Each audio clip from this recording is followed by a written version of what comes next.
ऋचा शर्मा और हम सीख रहे हैं बेसिक कम्युनिकेशन इन इंग्लिश। हम प्रेजेंट टेंस कंप्लीट कर चुके हैं और हम जानते हैं कि हमारा स्पोकन इंग्लिश का 70% पार्ट कौन कवर करता है, प्रेजेंट टेंस कवर करता है। बाकी 30% बचा हुआ हम कौन सा टेंसेस यूज करते हैं, पास्ट और फ्यूचर। आज इस वीडियो में हम इन्हीं दो बचे हुए टेंसेस के बारे में पढ़ेंगे और इनको अच्छे से समझेंगे। देखिए, पास्ट टेंस हम कब यूज करते हैं? A tense expressing an action that has happened or a state that previously existed. ये काल क्या व्यक्त करता है? ये काल व्यक्त करता है कि कोई कार्य पहले हो चुका है या पहले मौजूद स्थिति को व्यक्त करता है कि कोई काम पहले हो चुका है। जब भी हमें इस बारे में बताना हो तो हम कौन सा टेंस यूज करेंगे? पास्ट टेंस यूज करेंगे। पास्ट का मतलब ही होता है भूतकाल, यानी कि बीता हुआ कल।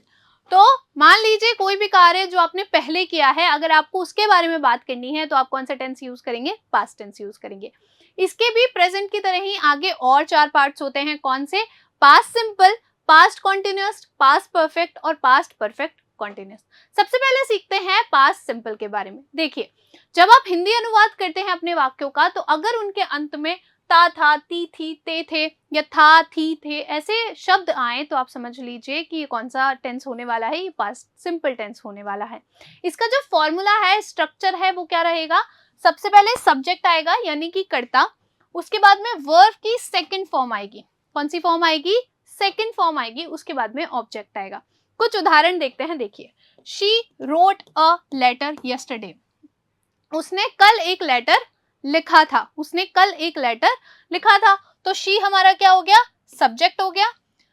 रोट हमारा क्या हो गया? वर्ब की सेकंड फॉर्म हो गई। और बाकी ये क्या हो गया? हमारा ऑब्जेक्ट हो गया। इसी तरीके से अगर आप प्लूरल की बात करें, they played cricket 2 days ago। उन्होंने 2 दिन पहले क्रिकेट खेला था। तो आपने देखा कि इसके अंदर चाहे सिंगुलर हो सब्जेक्ट, चाहे प्लूरल हो यानी कि एक वचन हो, चाहे बहुवचन हो, इसके अंदर सिर्फ क्या होता है? वर्ब की सेकंड फॉर्म आती है। कोई हेल्पिंग वर्ब हिडन नहीं है।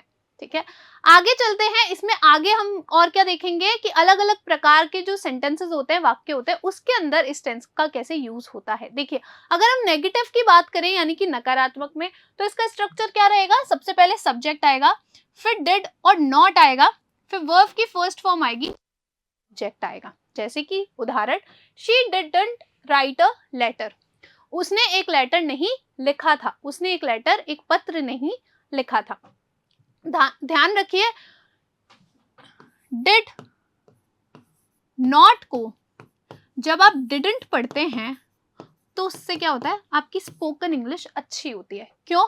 क्योंकि इसे आप क्या है? डिड नॉट और डिडंट, ये क्या है कि आप इसे जल्दी से प्रोनाउंस कर रहे हैं। तो कोशिश कीजिएगा कि आप क्या करें, जब इनफॉर्मली किसी से बात कर रहे हैं तो आप ऐसे वर्ड्स का यूज करें। लेकिन याद रखिए, जो आप फॉर्मली किसी से बात कर रहे हैं या अपने वाक्य बोल रहे हैं, तो आप पूरा वाक्य बोलिए, जैसे डिड नॉट। ठीक है, तो अब इंटेरोगेटिव देखते हैं, यानी कि प्रश्नवाचक। अगर आपको इसमें प्रश्नवाचक वाक्य बोलना हो या बताना हो तो इसका स्ट्रक्चर रहेगा कि सबसे पहले क्या आएगा? हेल्पिंग वर्ब आएगी जो कि है डिड, फिर हमारा सब्जेक्ट आएगा, फिर वर्ब की फर्स्ट फॉर्म आएगी और फिर ऑब्जेक्ट के बाद क्वेश्चन मार्क। जैसे कि did she write a letter? क्या उसने एक पत्र लिखा था? क्या उसने एक पत्र लिखा था? इंटेरोगेटिव नेगेटिव कैसे बनाएंगे? प्रश्नवाचक और नकारात्मक। सबसे पहले डिड आएगा, उसके बाद में सब्जेक्ट आएगा, फिर नॉट आएगा, वर्ब की फर्स्ट फॉर्म, ऑब्जेक्ट और क्वेश्चन मार्क। उदाहरण, did she not write a letter? क्या उसने एक पत्र नहीं लिखा था? क्या उसने एक पत्र नहीं लिखा था? तो आपने देखा कितना सिंपल है। और ये सेंटेंसेस भी, इस तरीके की वाक्य भी आपके लिए बहुत जरूरी है, क्योंकि आप अपनी बातों में नकारात्मक वाक्य भी यूज करते हैं। आप लोगों से प्रश्न भी पूछते हैं और आप प्रश्न पूछते हैं लेकिन नकारात्मक से भी पूछते हैं, या कोई आपसे पूछता है, तो ये सब भी आपको आना चाहिए। हम चलते हैं आगे और अब बात करते हैं पास्ट कॉन्टिन्यूअस टेंस की। देखिए, जब आप इसकी हिंदी करते हैं, तो जब आप अपने वाक्य की हिंदी करेंगे तो उसके अंत में अगर रहा था, रही थी, रहे थे जैसे शब्द आए तो वो कौन सा कहलाएगा? वो पास्ट कॉन्टिन्यूअस कहलाएगा। इसका स्ट्रक्चर, इसका फॉर्मूला क्या रहेगा कि सबसे पहले आप क्या लिखेंगे? सब्जेक्ट लिखेंगे, उसके बाद में वॉज और वर्ब क्या है? आपकी हेल्पिंग वर्ब है। तो यह वॉज और वर्ड लगाएंगे। देखिए, वॉज कब लगता है? जब हमारा जो सब्जेक्ट है वो सिंगुलर है यानी कि एक वचन है, जैसे कि ही, तो उसके साथ वॉज लगेगा। और अगर प्लूरल है, बहुवचन है, जैसे कि यू, तो फिर आप वर्ड लगाएंगे। ठीक है, फिर उसके बाद वर्ब की फर्स्ट फॉर्म में हम क्या लगाएंगे, आईएनजी लगाएंगे और उसके बाद ऑब्जेक्ट लगाएंगे, ठीक है। I was driving a car, मैं एक कार चला रहा था। ध्यान रखिएगा आई के साथ हमेशा क्या आता है, वॉज आता है, वर्ड नहीं आता। बाकी हमने पीछे जो कुछ भी पढ़ा है पास्ट में और हम आगे भी पढ़ेंगे उन सब में क्या होता है, आई को प्लूरल देखा जाता है ना, आई क्या होता है, प्लूरल होता है। लेकिन यहाँ पे क्या होगा, आई को सिंगुलर में देखा जाएगा और यहाँ पे ये वर्ब कौन सी लेगा, हेल्पिंग वर्ब, ये सिंगुलर ही लेगा। ड्राइव, अब मान लीजिए अगर हम प्लूरल की बात करें तो दे वर हैविंग डिनर, वो रात का खाना खा रहे थे, वो रात का खाना खा रहे थे। अब हम देखते हैं हमारे बाकी के 3 प्रकार के वाक्य। देखिए अगर आपको इसको नेगेटिव बनाना है तो आप कैसे बनाएंगे, सबसे पहले आप सब्जेक्ट लिखेंगे, उसके बाद में वॉज और वर्ब, नॉट, वर्ब की फर्स्ट फॉर्म में आईएनजी और ऑब्जेक्ट। हम ये पहले भी सीख चुके हैं, कॉन्टिन्यूअस टेंस में क्या होता है, वर्ब की फर्स्ट फॉर्म में आईएनजी आता ही आता है, ठीक है, चाहे वो कॉन्टिन्यूअस सिंपल हो या फिर परफेक्ट कॉन्टिन्यूअस हो, ठीक है। तो ये कैसे बनेगा, इसका उदाहरण एग्जाम्पल देखिए। She was not writing a letter, वह एक पत्र नहीं लिख रही थी, वह एक पत्र नहीं लिख रही थी। अगर इसका इंटेरोगेटिव बनाए प्रश्नवाचक तो कैसे बनेगा, सबसे पहले हेल्पिंग वर्ब आएगी, वॉज या वर्ब, उसके बाद में सब्जेक्ट आएगा, वर्ब की फर्स्ट फॉर्म में आईएनजी, ऑब्जेक्ट और क्वेश्चन मार्क। उदाहरण, was she writing a letter, क्या वह एक पत्र लिख रही थी। इंटेरोगेटिव नेगेटिव कैसे बनाएंगे, हेल्पिंग वर्ब सबसे पहले, was verb, subject not, verb की फर्स्ट फॉर्म में आईएनजी, ऑब्जेक्ट और क्वेश्चन मार्क। कैसे, उदाहरण, was she not writing a letter, क्या वो एक पत्र नहीं लिख रही थी। तो देखा आपने कितना सिंपल है। आगे बढ़ते हैं, हमारा अगला है पास्ट परफेक्ट। मैंने आपको बोला था कि परफेक्ट का मतलब ही क्या होता है, एकदम सही, एकदम बढ़िया। तो पास्ट परफेक्ट में भी क्या होगा, जो काम आप पहले कंप्लीट कर चुके हैं पास्ट में, उसके लिए हम पास्ट परफेक्ट टेंस यूज करेंगे, ठीक है। देखिए जब आप इसकी हिंदी करते हैं तो अगर ऐसे वर्ड्स आए, चुका था, चुकी थी, चुके थे जैसे शब्द आए, तो ये क्या हो जाएगा, पास्ट परफेक्ट हो जाएगा। इसका स्ट्रक्चर फॉर्मूला क्या रहेगा, सबसे पहले आप सब्जेक्ट लिखेंगे, फिर आप हैड के साथ वर्ब की थर्ड फॉर्म लगाएंगे और उसके बाद आप ऑब्जेक्ट लिखेंगे। आपने ध्यान दिया होगा जब भी हमने परफेक्ट टेंस पढ़ा है हमने क्या किया है, वर्ब की थर्ड फॉर्म का यूज किया है, ठीक है। एग्जाम्पल, उदाहरण देखिए, she had written a letter, she had written a letter, वह एक पत्र लिख चुकी थी, वह एक पत्र लिख चुकी थी। They had gone for a walk, वो एक वॉक पर जा चुके थे, वो टहलने के लिए जा चुके थे। अब इसके 3 और प्रकार के वाक्य देखिए। अगर आपको नेगेटिव बनाना हो तो सब्जेक्ट आएगा कर्ता, फिर हेल्पिंग वर्ब हैड, फिर नॉट, फिर वर्ब की थर्ड फॉर्म और ऑब्जेक्ट। उदाहरण, she had not written a letter, वह एक पत्र नहीं लिख चुकी थी। इंटेरोगेटिव बनाना हो तो सबसे पहले हैड लिखेंगे, हेल्पिंग वर्ब, फिर सब्जेक्ट, फिर वर्ब की third form, object plus question mark. उदाहरण देखिए, had she written a letter, क्या वह एक पत्र लिख चुकी थी। इंटेरोगेटिव नेगेटिव कैसे बनाएंगे, हैड, सब्जेक्ट, नॉट, वर्ब की third form, object plus question mark. कैसे, had she not written a letter, क्या वह एक पत्र नहीं लिख चुकी थी। तो देखा आपने कितना सिंपल है। हम आगे बढ़ते हैं, हमारा आखिरी है पास्ट का part, past perfect continuous tense. देखिए इसके अंत में कैसे शब्द आते हैं, रहा था, रही थी, रहे थे जैसे शब्द आते हैं, लेकिन समय के साथ। ये हमने प्रेजेंट में भी देखा था कि वर्ड्स तो कॉन्टिन्यूअस वाले ही रहते हैं, लेकिन उसके साथ क्या जुड़ जाता है, समय जुड़ जाता है, ठीक है। तो फॉर्मूला क्या रहेगा, सबसे पहले सब्जेक्ट, फिर हैड बीन, फिर वर्ब की फर्स्ट फॉर्म में आईएनजी और फिर ऑब्जेक्ट। कॉन्टिन्यूअस है तो वर्ब की फर्स्ट फॉर्म में आईएनजी लगाएंगे। या फिर आप क्या कर सकते हैं, आप सब्जेक्ट लिखेंगे, हैड बीन लिखेंगे, वर्ब की फर्स्ट फॉर्म में आईएनजी, ऑब्जेक्ट, और मैंने आपको बोला था कि इसके साथ मुख्यतः समय दिया गया होता है, लेकिन कभी कभी समय नहीं भी दिया होता। तो हमने ऊपर तो देखा कि समय नहीं दिया गया है, लेकिन यहाँ पे आपको समय दिया गया है, ठीक है। तो दोनों प्रकार से आप इसे लिख सकते हैं। जैसे कि उदाहरण देखिए, she had been studying for hours, वो घंटों से पढ़ रही थी, वो घंटों से पढ़ रही थी। I had been working since 2015, मैं 2015 से काम कर रहा था, मैं 2015 से काम कर रहा था।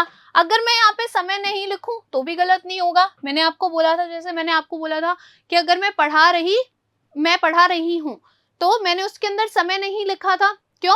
क्योंकि अगर मैंने समय नहीं लिखा है उसका मतलब भी क्या है कि मैं पहले भी पढ़ा रही थी, मैं अभी भी पढ़ा रही हूँ। तो इसको भी हम ऐसे कर सकते हैं, I had been teaching political, ठीक है, साइंस। मैं राजनीतिक विज्ञान पढ़ा रही थी। मैं राजनीतिक विज्ञान पढ़ा रही थी। तो इसका मतलब क्या हुआ कि मैं पहले पास्ट में पढ़ा रही थी और कुछ समय तक मैं पढ़ा ही रही थी। ठीक है, तो आपको हो सकता है समय आप यूज करें, और अगर आप नहीं भी समय यूज करेंगे तो क्या होगा, सामने वाला आपकी बात समझ जाएगा कि आप क्या कहना चाह रहे हैं। ठीक है, क्योंकि आप हेल्पिंग वर्ब तो लगा ही रहे हैं, हैड बीन, तो क्या होगा कि आपकी बात सामने वाले को समझ आ जाएगी।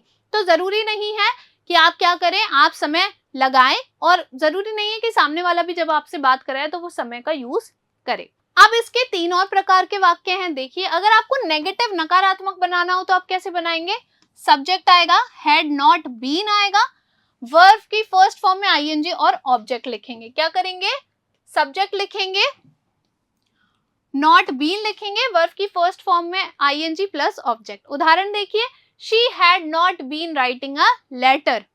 अब मैंने आपको बोला था कि जरूरी नहीं है आपको समय दिया गया हो और इसके अंदर आपके पास समय नहीं है ना। तो हो सकता है आपको समय दिया गया हो सकता है आपको समय ना दिया गया हो, या फिर हो सकता है आप समय यूज करना चाहें और आप चाहें तो समय टाइमिंग का यूज ना भी करें। She had not been writing a letter, वह एक लेटर नहीं लिख रही थी, वह एक पत्र नहीं लिख रही थी। इंटेरोगेटिव कैसे बनाएंगे, प्रश्नवाचक, हेल्पिंग वर्ब सबसे पहले हैड, सब्जेक्ट बीन, वर्ब की फर्स्ट फॉर्म में आईएनजी और ऑब्जेक्ट प्लस क्वेश्चन मार्क। कैसे, had she been writing a letter, क्या वह एक पत्र लिख रही थी। इंटेरोगेटिव नेगेटिव कैसे बनाएंगे, हेल्पिंग वर्ब सबसे पहले हैड, फिर उसके बाद में सब्जेक्ट नॉट बीन, वर्ब की फर्स्ट फॉर्म में ING, object plus question mark. Had she not been writing a letter, क्या वह एक पत्र नहीं लिख रही थी, क्या वह एक पत्र नहीं लिख रही थी। तो यहाँ पे हमारा पास्ट का जो चैप्टर था वो कंप्लीट हो गया। अब हम बढ़ते हैं फ्यूचर की तरफ। मान लीजिए आपको अपने भविष्य की किसी क्रिया के बारे में, किसी काम के बारे में बताना हो, या फिर भविष्य के बारे में बात करनी हो, तो आप यूज करते हैं फ्यूचर टेंस।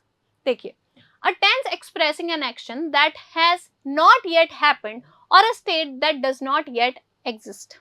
ये काल क्या बताता है, ये व्यक्त करता है कि कोई क्रिया अभी नहीं हुई है, अभी नहीं हुई है या अस्तित्व में नहीं है, और भविष्य में हो सकती है या होगी, भविष्य में हो सकती है या होगी।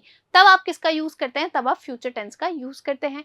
इसके भी प्रेजेंट और पास्ट की तरह 4 पार्ट्स हैं। कौन कौन से, future simple, future continuous, future perfect और फ्यूचर परफेक्ट कॉन्टिन्यूअस। हम शुरू करते हैं फ्यूचर सिंपल से। देखिए, जब हिंदी में आप इसका अनुवाद करें और हिंदी के अंत में आपके पास ऐसे शब्द आए, गा, गी, के जैसे शब्द आए, तो ये कौन सा हो जाएगा, फ्यूचर सिंपल हो जाएगा। इसका फॉर्मूला देखिए, सबसे पहले सब्जेक्ट आता है, उसके बाद विल और शैल आता है, उसके बाद में वर्ब की फर्स्ट फॉर्म आएगी और ऑब्जेक्ट आएगा। ध्यान रखिए, विल और शैल। देखिए, पहले क्या होता था कि आई और वी के साथ हम क्या यूज करते थे, शैल यूज करते थे। ठीक है, ये एकदम पक्के पक्के थे कि इन दोनों के साथ यही आएगा, और बाकी सबके साथ, रेस्ट के साथ क्या आता था, बाकी सब बचे हुए के साथ विल आता था। ठीक है, लेकिन धीरे धीरे समय बदला, हम मॉडर्न जमाने में आए, अब क्या हो गया है, आई किसके साथ मिल गया है, आई मिल गया है विल के साथ। तो आप क्या करते हैं, अब आप करते हैं कि आप आई के साथ विल का यूज करते हैं। आप शैल का यूज भी कर सकते हैं और आप विल का यूज भी कर सकते हैं, दोनों ही गलत नहीं है।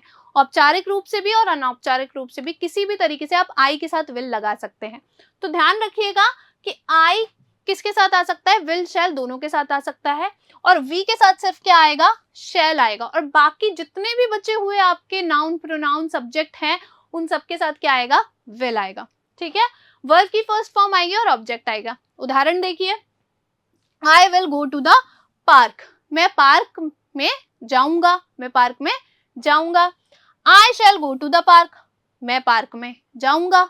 ये दोनों ही वाक्य क्या हैं, आपके सही हैं। He will buy you chocolates, वह तुम्हें चॉकलेट दिलाएगा, वह तुम्हें चॉकलेट, तुम्हारे लिए चॉकलेट्स खरीदेगा, तुम्हें चॉकलेट्स दिलाएगा।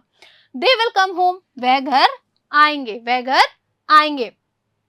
तो आपने देखा कि यहाँ पे जो दे है वो भी क्या है, प्लूरल है, वो भी बहुवचन है, लेकिन उसके साथ भी क्या आएगा, विल आएगा। तो अब शैल के पास सिर्फ क्या बच गया है, वी बच गया है। ठीक है, आगे चलते हैं और अब देखते हैं नेगेटिव इंटेरोगेटिव, इंटेरोगेटिव नेगेटिव वाक्य। देखिए, अगर आपको नकारात्मक वाक्य बनाना है तो आप कैसे बनाएंगे, सबसे पहले सब्जेक्ट लिखेंगे विल और शैल, फिर नॉट वर्ब की फर्स्ट फॉर्म में के साथ ऑब्जेक्ट। देखिए, she will not write a letter, वह एक पत्र नहीं लिखेगी, वह एक पत्र नहीं लिखेगी। इंटेरोगेटिव बनाना है तो विल शैल सबसे पहले, फिर सब्जेक्ट, वर्ब की first form object plus question mark. कैसे, उदाहरण, will she write a letter, क्या वह एक पत्र लिखेगी, क्या वह एक पत्र लिखेगी। इंटेरोगेटिव नेगेटिव बनाना है तो विल शैल सबसे पहले, सब्जेक्ट, नॉट, वर्ब की first form, object plus question mark. Will she not write a letter, क्या वह एक पत्र नहीं लिखेगी, क्या वह एक पत्र नहीं लिखेगी।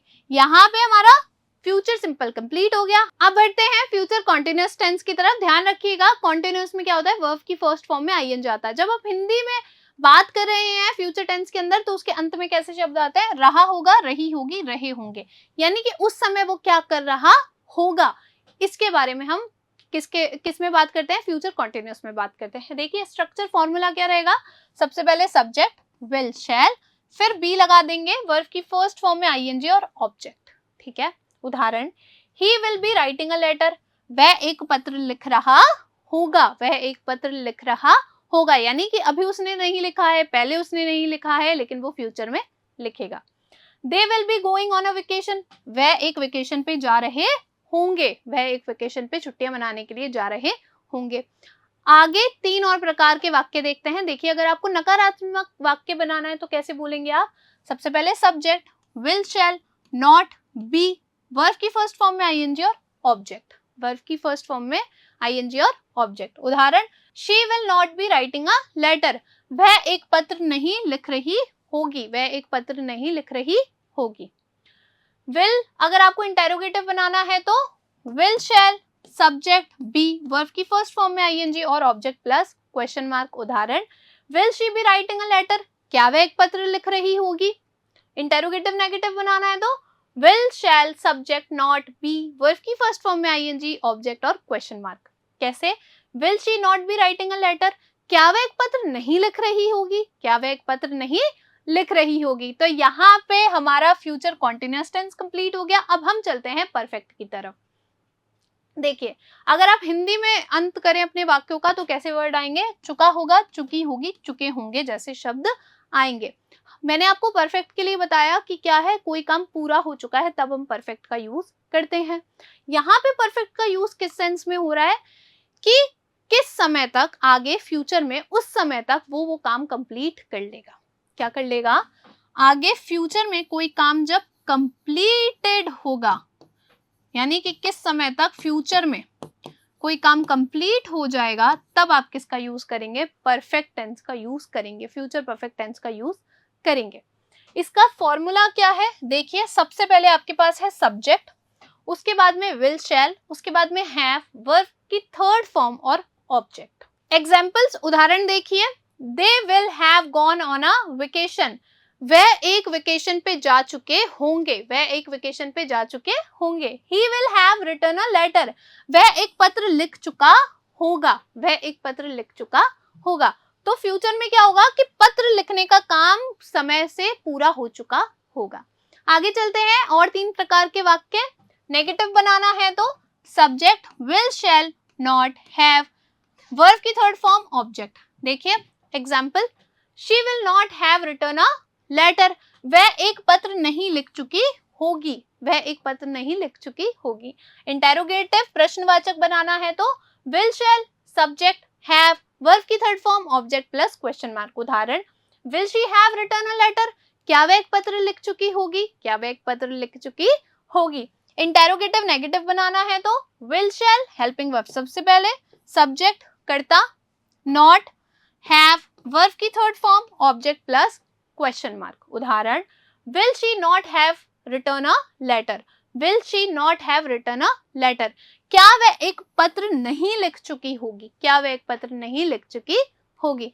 अब हम चलते हैं हमारे अगले और आखिरी टेंस पे, जो कि है फ्यूचर परफेक्ट कॉन्टिन्यूअस टेंस। इसमें भी क्या होता है, आपको फ्यूचर कॉन्टिन्यूअस की तरह ही रहा होगा, रही होगी, रहे होंगे जैसे शब्द आते हैं, लेकिन किसके साथ, समय के साथ। किसके साथ, समय के साथ। इसमें भी मैंने आपको बोला था पास्ट में भी प्रेजेंट में भी कि क्या होता है, समय हो सकता है हो और हो सकता है ना भी हो। आप चाहें तो यूज करें, आप चाहें तो ना भी यूज करें, ठीक है। फॉर्मूला क्या रहेगा, दो फॉर्मूले रहेंगे, एक समय के साथ, एक बिना समय के साथ। देखिए, सब्जेक्ट कर्ता will shall, have been verb की फॉर्म में आईएनजी और ऑब्जेक्ट आईएनजी आएगा क्योंकि कॉन्टिन्यूअस है। या फिर दूसरा हो सकता है आपके पास subject will shall, have been verb की फर्स्ट फॉर्म में आईएनजी, ऑब्जेक्ट फॉर या सिंस और टाइम, फॉर या सिंस और टाइम। उदाहरण देखिए, she will have been writing a letter, वह एक पत्र लिख रही होगी, वह एक पत्र लिख रही होगी। They will have been going on a vacation, वह एक वेकेशन पे जा रहे होंगे, वह एक वेकेशन पे जा रहे होंगे। अब यहाँ पे आपको समय नहीं दिया गया है, आप चाहें तो समय यूज कर सकते हैं। कैसे, आप एक सेंटेंस लिख सकते हैं। देखिए, आप लिख सकते हैं she will have been watching TV for 2 hours, वह 2 घंटे से टीवी देख रही होगी, वह 2 घंटे से टीवी देख रही होगी। तो फ्यूचर में किसी समय तक क्या होगा, यही कार्य चल रहा होगा। आगे देखिए, अगर आपको तीनों प्रकार के वाक्य बनाने हैं तो कैसे बनाएंगे। अगर नेगेटिव नकारात्मक बनाना है तो सब्जेक्ट लेंगे आप, फिर विल शैल लेंगे, फिर आप नॉट लेंगे, हैव लेंगे, बीन लेंगे, वर्ब की फर्स्ट फॉर्म में आईएनजी और ऑब्जेक्ट। कैसे, उदाहरण देखिए, she will not have been writing a letter, वह एक पत्र नहीं लिख रही होगी, वह एक पत्र नहीं लिख रही होगी। तो आपने देखा कि कॉन्टिन्यूअस और परफेक्ट कॉन्टिन्यूअस को जब आप बोलते हैं तो उसमें ज्यादा अंतर नहीं होता है, उसमें ज्यादा अंतर नहीं होता है। यह आपके समझने की बात होती है, क्योंकि जब आप बोल रहे हैं तो सेंटेंस जो वाक्य है वो दोनों ही प्रकार का सेम ही रहता है। लेकिन जब आप किसी से ये बात बोल रहे हैं तो वो किस आपकी क्या बात सुनकर समझ जाएगा कि आप कौन सा टेंस यूज कर रहे हैं, वो समझेगा जब आप हैव बीन लगा देंगे या फिर हैड बीन लगा देंगे। जब आप बीन का यूज कर देंगे तो क्या आप समझ जाएगा वो व्यक्ति कि आप कौन सा टेंस बोलना चाह रहे हैं, आप परफेक्ट कॉन्टिन्यूअस टेंस की बात कर रहे हैं। इंटेरोगेटिव प्रश्नवाचक देखिए आप कैसे बनाएंगे, विल शैल लेंगे सबसे पहले, फिर सब्जेक्ट हैव बीन, वर्ब की फर्स्ट फॉर्म में आईएनजी प्लस ऑब्जेक्ट। उदाहरण, will she have been writing a letter, क्या वह एक पत्र लिख रही होगी, क्या वह एक पत्र लिख रही होगी। इंटेरोगेटिव नेगेटिव कैसे बनाएंगे आप, will shall, subject not, have, been, verb की फर्स्ट फॉर्म में ING, object plus question mark. कैसे, will she not have been writing a letter, क्या वह एक पत्र नहीं लिख रही होगी, क्या वह एक पत्र नहीं लिख रही होगी। तो यहाँ पे हमारे सभी टेंसेस कंप्लीट हो गए। आई होप आपको अच्छे लगे होंगे और आपको अच्छे से समझ में भी आए होंगे। अगर आपको कोई भी डाउट है तो आप नीचे कमेंट सेक्शन में लिख सकते हैं। अगर आप चाहते हैं कि मैं आपको ब्लैंक साइट पे एक बार वापस से ये सारे टेंसेस पढ़ा दूं, आप वो भी मुझे बता सकते हैं। हम एक छोटे से वीडियो के अंदर बाकी कोशिश करेंगे ये तीनों प्रकार के टेंसेस जो हैं वो कवर कर लें बहुत ही शॉर्ट टाइम में, जिससे क्या है आपका रिवीजन हो जाए और आपको और अच्छे से समझ में आ जाए कुछ और एग्जांपल्स के साथ। मैं आपसे मिलती हूँ नेक्स्ट वीडियो में, तब तक थैंक यू। और आप मुझे जरूर बताइएगा कि ये वीडियो आपको कैसा लगा।